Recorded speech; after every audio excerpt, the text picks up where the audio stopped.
Agora, tem uma coisa que eu ia te perguntar é o seguinte, aí outra discussão também que acontece muito, que eu queria que você fizesse uma análise pra gente.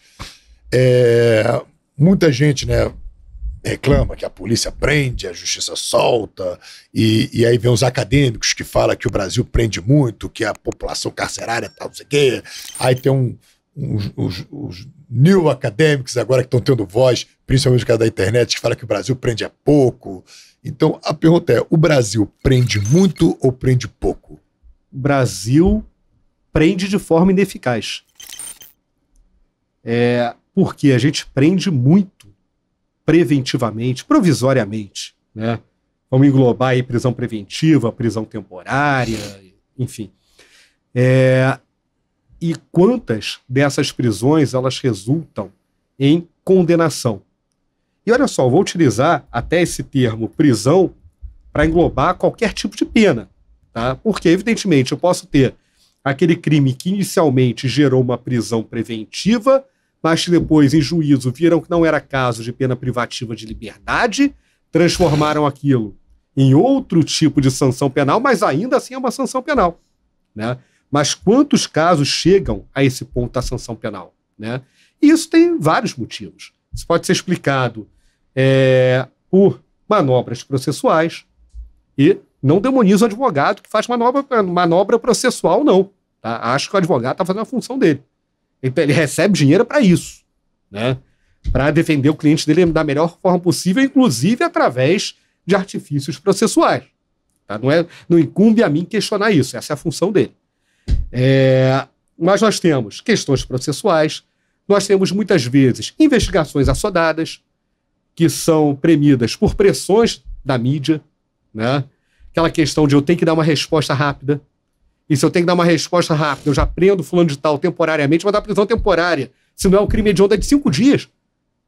Eles conseguem terminar um inquérito em 5 dias? Né? É raro isso acontecer. Até acontece, mas é raro isso acontecer, pelo menos bem feito. A gente tem, muitas vezes,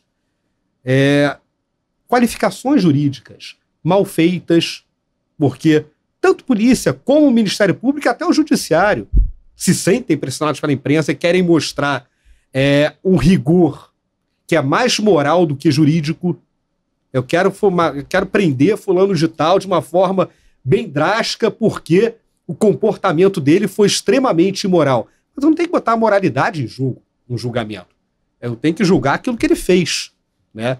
E muitas vezes a gente usa a prisão provisória como uma antecipação de pena para que a gente depois diga, não, pelo menos ele ficou preso um pouco, né? Mas não alcança. Eu já ouvi isso, e é triste ouvir isso. E isso vem em desfavor de todo mundo. Não é só em desfavor do traficante, do integrante da organização criminosa.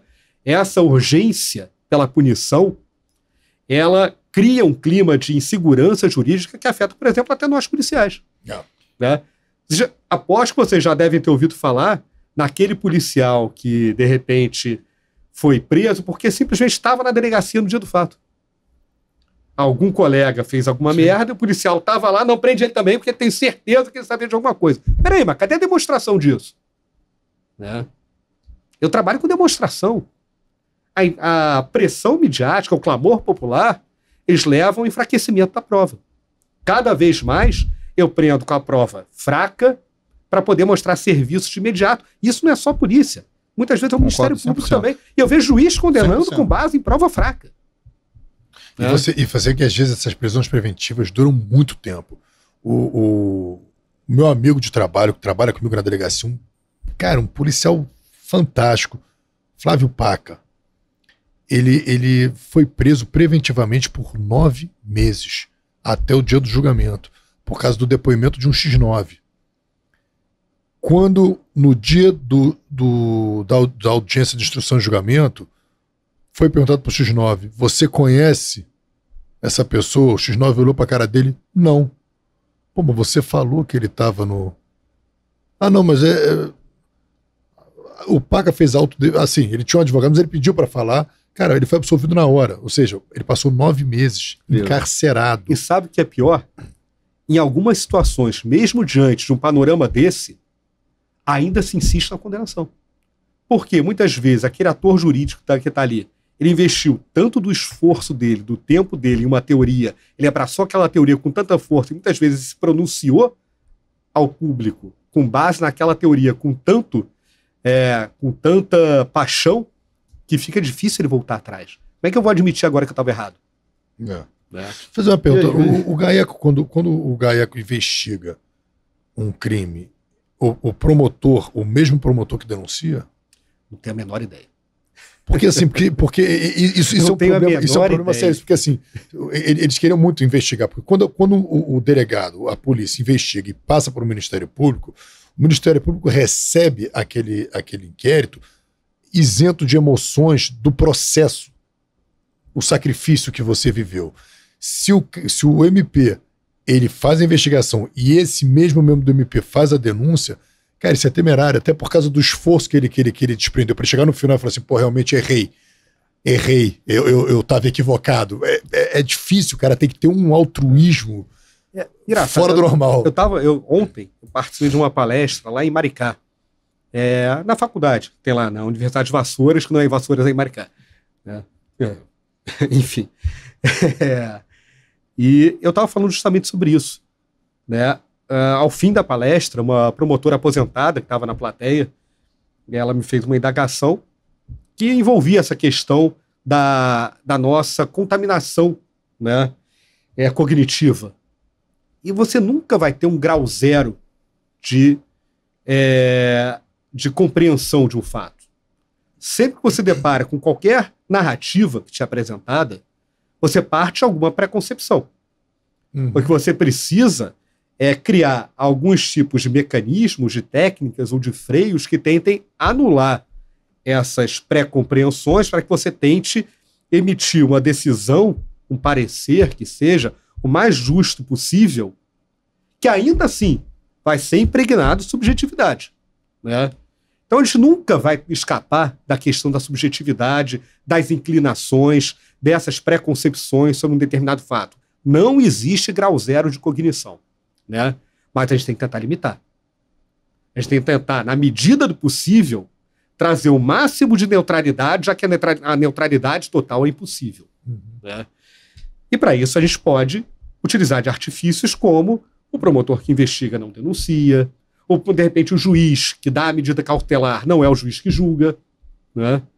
Agora, isso depende muito também de amadurecimento das instituições.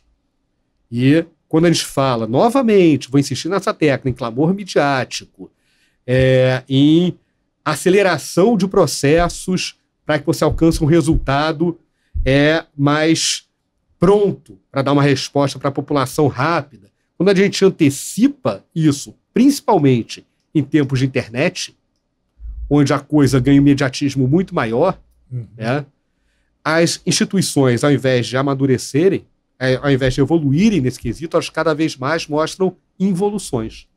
Né? Vamos pensar no próprio STF. Né?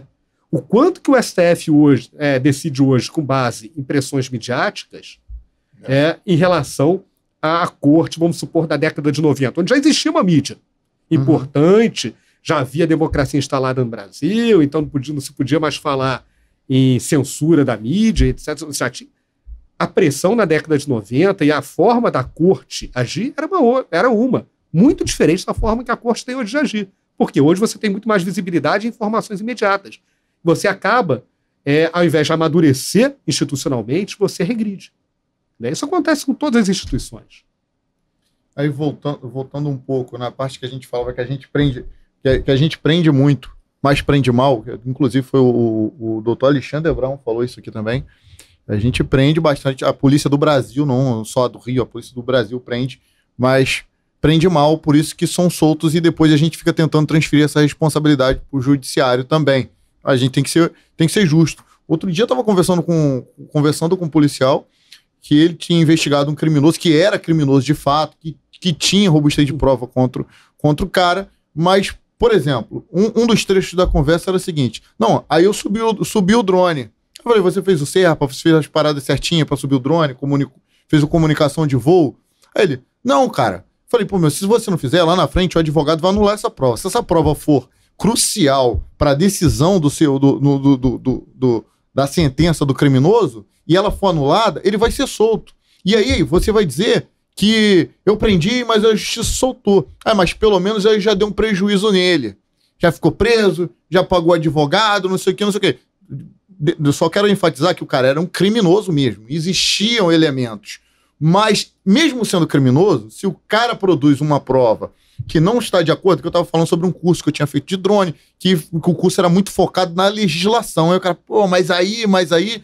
Cara, foi lá que eu aprendi, que foi inclusive um excelente curso, foi o Rafael que me indicou para o curso, foi o curso pela Universidade INEA, muito obrigado pela oportunidade, inclusive, que eles falavam, por exemplo, se eu faço um sobrevoo para mapear uma área ambiental, para multar aquela pessoa por aquele desmatamento, ou aquela irregularidade administrativa ali, e o advogado dele vai pedir a minha autorização de voo, eu não tenho, eles vão anular a minha multa. Eu usei o mesmo raciocínio para trazer para a nossa seara na produção de prova para o inquérito. Falei, tua prova vai ser anulada, mas aí ele já tomou prejuízo. Mas eu não trabalho para me vingar. Eu trabalho para identificar uma autoria e levar aquele autor à punição estatal. É isso. Se a gente não fizer isso, a gente vai ficar nessa repetição que muitas vezes é indevida. Polícia prende, judiciário solta. É bem verdade que muitas vezes isso acontece, principalmente nas audiências de custódia. Mas eu tô falando do processo, do curso do processo, lá no final a gente espera que o criminoso seja condenado. E algumas vezes ele não é, e a gente tenta transferir essa responsabilidade e tem dificuldade de dizer, eu errei. Mas eu acho perfeita a sua colocação. Eu lembro que quando saiu, no âmbito aqui da Polícia Civil do Rio, aquela regulamentação sobre cadeia de custódia de prova na extração de elementos de prova do celular, eu estava em Maricá, né? Eu botei lá no nosso grupo de WhatsApp, da delegacia, vamos tentar seguir isso aqui, tá? Todos leiam, vamos tentar aprender a fazer isso e seguir. E aí muita gente, né, da equipe, a equipe lá é maravilhosa, mas muita gente falou, doutor, olha só, não dá, é muito difícil, isso aí não é factível, não tem como a gente fazer. Vamos dar um jeito, tá? Vamos tentar seguir isso o mais estritamente possível. Por quê? Não interessa se está difícil, norte, né? Se está burocrático. Lá no judiciário, na hora que forem apreciar a prova, vão exigir isso, né? Não adianta eu brigar contra a realidade.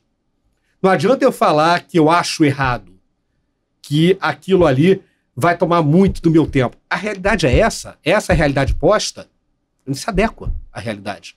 Porque senão a gente não consegue cumprir o nosso objetivo final, que é, uma vez descoberta a autoria, garantir uma condenação futura. Né? Mas olha só, o STJ tem matéria de busca e apreensão, ele está cada vez criando regras mais complicadas, algumas regras descoladas com a realidade.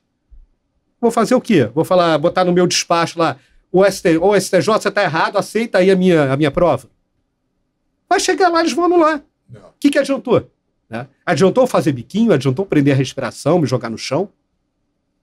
Eu tenho que me adequar às realidades, tá? Ainda que eu não concorde. Vou discutir isso depois no âmbito acadêmico, e aí talvez a academia entre em favor, né, de uma posição. Eu vou defender isso no âmbito acadêmico, está errado por isso, ou está certo por aquilo. Mas, na prática, se a realidade está posta, eu simplesmente me amoldo a essa realidade. Até que essa realidade mude. Né? Porque senão eu não consigo simplesmente o meu produto final, que é transformar aquela investigação numa denúncia, numa ação penal e numa possível condenação.